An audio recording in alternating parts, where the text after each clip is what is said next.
Hello everyone. Today we will going to discuss about data flow diagram. Data flow diagram को DFT भी कहा जाता है. DFT information system से गुजरने वाले डेटा की फ्लो का एक ग्राफिकल रिप्रेजेंटेशन है. जैसा कि इसके नाम से पता चल रहा है, ये केवल डेटा की फ्लो, डेटा कहाँ से आया है, डेटा कहाँ जाएगा, ये कैसे स्टोर होगा, इस पर फोकस करता है. डेटा फ्लो डायग्राम का यूज़ सॉफ्टवेयर सिस्टम के ओवरव्यू को बनाने के लिए किया जाता है. डेटा फ्लो डायग्राम का सबसे पहला यूज़ 1970 में किया गया था इसे लैरी ने ईडी योर्डन ने इंट्रोड्यूस किया था.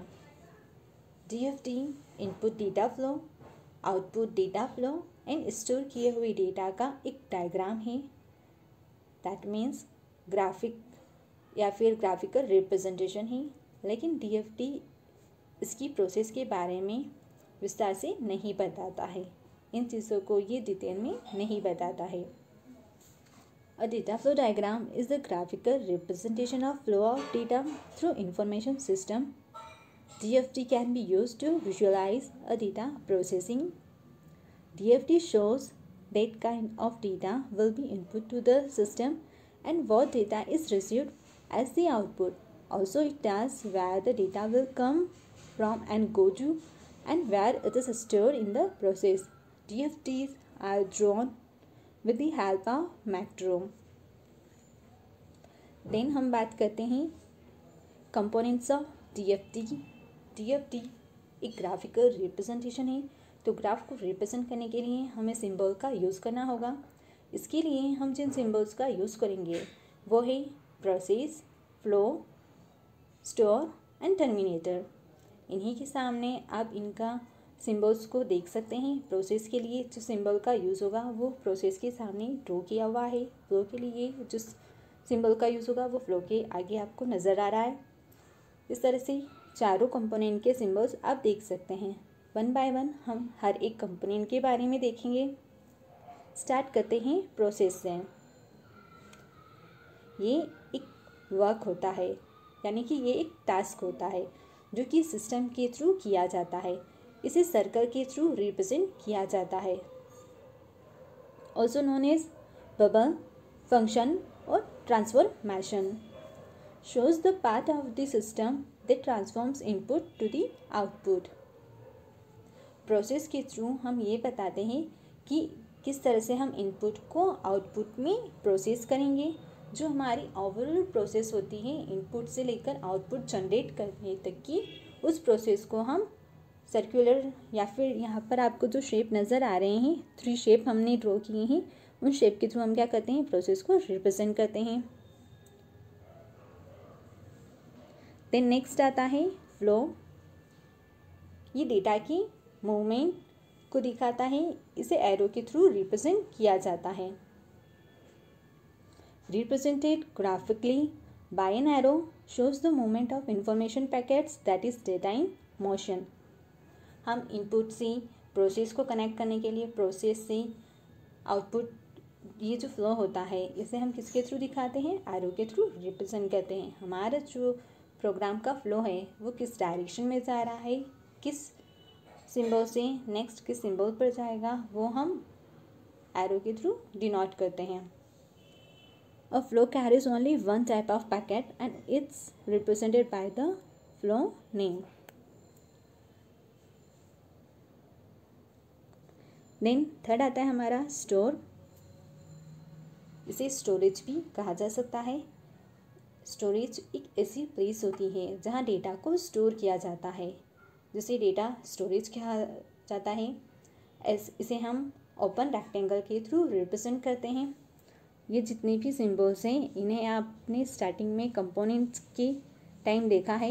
यहाँ पर आप देख सकते हैं जो स्टोर है उसे हम ओपन रेक्टेंगल के थ्रू रिप्रेजेंट कर रहे हैं, फ्लो को एरो के थ्रू एंड प्रोसेस को रेक्टेंगल के थ्रू हम रिप्रेजेंट कर रहे हैं.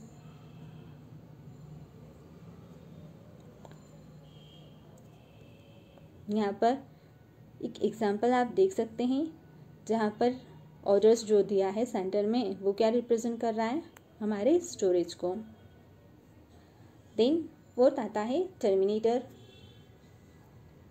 टर्मिनेटर क्या कर रहा है, प्रोग्राम के एंड को दिखाता है। Represent an external entity which the system communicate, can be a person or a group outside organization, department within the organization or some other computer system। इसके थ्रू हम कम्युनिकेशन को भी क्या करते हैं, रिप्रेजेंट करते हैं। यहाँ पर एक ओवरऑल डायग्राम दिया गया है DFT का, जहाँ पर हमने हर एक सिंबल का यूज़ कर क्या किया है, जो हमारा DFT डेटा फ्लो डायग्राम को बनाया है, जिसमें चारों सिंबल का हमने यूज़ किया है। आप देख सकते हैं टर्मिनेटर, स्टोरेज, हमारी एंटिटीज़, इन सब को कनेक्ट करने के लिए एरो का यूज़ किया है, जो हमारा एक्सटर्नल एंटिटी होता है। नेशन को, एंटिटीज़ को रेक्टेंगल के थ्रू रिप्रेजेंट किया जाता है। यहाँ पर जो हमारा पूरा सिनेरियो है, कस्टमर, कैश, चेक, इन सभी को लिए अलग अलग सिंबल का यूज़ कर जो हमारा बैंक से रिलेटेड वर्क होता है उसे यहाँ पर दिखाया गया है कि किस तरह से कस्टमर क्या करता है, क्लर्क या वेरीफाई करता है, अकाउंट सिग्नेचर अपडेट करवाता है अपने बैलेंस को, एंड वो चीज़ किसके पास जाती है, कैशियर के पास में। वो क्या करता है, वेरीफाई करता है टोकन को, सिग्नेचर लेता है, देन उस चेक को वो क्या करता है, स्टोर कर देता है, स्टोर चेक या फिर एंटरिंग दी बुक। इस तरह से डेटा को उसने क्या कर दिया, स्टोर कर दिया। अगर हम फिर से आते हैं कस्टमर पर और कस्टमर से वापस जाते हैं क्लर्क पर, तो अगर हमने क्या दिया है, कस्टमर की कोई इन्फॉर्मेशन चाहिए तो वो इन्फॉर्मेशन कहाँ जाती है, हमारी कस्टमर अकाउंट के अंदर जाती है।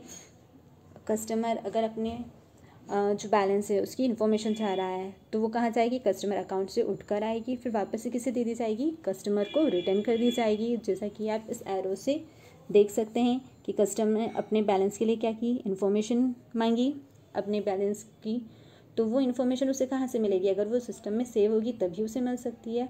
तो फिर वो एरो दिखाया गया है कि फिर इन्फॉर्मेशन कहाँ से उसे मिलेगी, कस्टमर अकाउंट से, देन इन्फॉर्मेशन वापस किसे दी जाएगी, कस्टमर को रिटर्न कर दी जाएगी।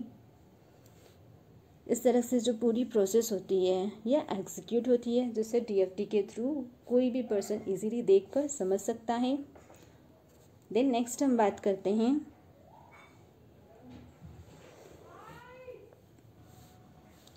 टाइप्स की, types of data flow diagram.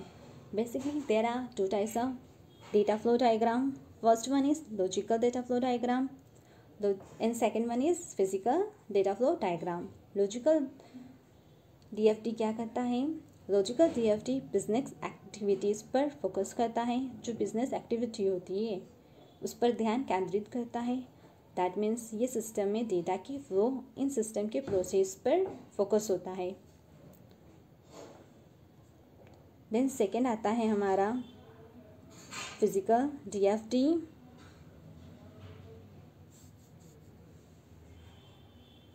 जो हमारा फिजिकल DFT होता है वो इस बात पर फोकस करता है कि रियलिटी में डेटा का फ्लो सिस्टम में किस तरह से इम्प्लीमेंट किया जाएगा। यहाँ पर डायग्राम के थ्रू बताया गया है DFT को। देन यहाँ पर जो है DFT के लेवल्स को शो किया गया है। बेसिकली 3 टाइप के क्या होते हैं, लेवल्स होते हैं, 0 level, first level and second level. But ऐसा कहीं भी रूल नहीं है कि आप कितने लेवल का DFT में यूज़ कर सकते हैं। देन आता है good convention in preparing the DFTs। First one is accurately level the components of the DFT। आपको पहले से दिखना होता है कि आपको कितना लेवल का DFT डिज़ाइन करना है। Than less number of processes, उसके अंदर प्रोसेस क्या हो, कम हो। ज़्यादा प्रोसेस होंगी तो कन्फ्यूजन ज़्यादा क्रिएट होगा। नंबर्स द प्रोसेस, हर एक प्रोसेस को क्या की जाए, नंबरिंग की जाए, जिससे आपको पता चल सके कि आपके सिस्टम में आपका जो DFT है उसके अंदर कितनी प्रोसेस यूज़ हुई है और कौन सी प्रोसेस क्या वर्क कर रही है। देन आता है अवॉइड कॉम्प्लेक्स DFT। अगर आपका DFT बहुत बड़ा होगा तो कॉम्प्लेक्सिटी क्या होगी, बहुत ज़्यादा बढ़ जाएगी, उसके अंदर कई सारी प्रोसेस इन्वॉल्व होगी, तो वो प्रोसेस क्या एक्टिविटी कर रही है, कहाँ से इनपुट ले रही है, कहाँ पर आउटपुट जनरेट कर रही है, इसे समझने में कन्फ्यूजन क्रिएट हो जाएगा। तो अवॉइड करें कि कॉम्प्लेक्स DFT डिज़ाइन ना हो। Then logically consist DFTs should be prepare. Logically consistent DFT जो हो उसे आप क्या करें, प्रिपेयर करें। आई होप DFT के बारे में आपको समझ में आया होगा। Thank you so much.